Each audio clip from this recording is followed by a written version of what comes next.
Let's start with the Cooper Island camera at the British Virgin Islands, and this almost looks like the same scene as it did yesterday. Notice the palm tree kind of on its side and the flag flying straight. Yeah, we're definitely dealing with those northern swells. Still very breezy across the Caribbean, especially once you work out towards the Greater and Lesser Antilles. And again, out in our region, we're dealing with those northern swells. So small craft advisory remains in effect all the way through this week, and it is expected to continue until 2 p.m. on Friday. Again, with these northern swells coming in, that could cause, again, some waves maybe upwards of 6 to 10 feet, especially near shore. So again, hazardous seas, use caution if you are heading out and about into the waterways. Best advice is not to get into the water with waves this high. But again, this actually has to do with a couple of little features moving on through. First thing you notice here on the satellite imagery, this line of clouds out towards the Bahama Islands, that's that frontal system that produced all of that severe weather out in Tennessee over the weekend.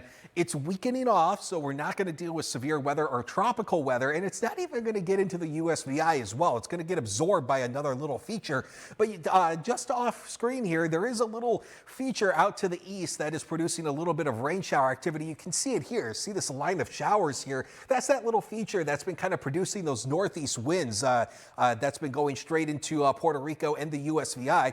That's that line of showers associated with the front out towards Cuba and the Bahama Islands. Notice it just kind of stays there before the system kind of absorbs it. It kind of eats it up a little bit. And that's the good news here, because when the two systems merge, it eats away that other system. So we're not going to deal with that for too much longer. So the zoomed in version of Futurecast through the rest of our Tuesday, a few scattered showers moving on through.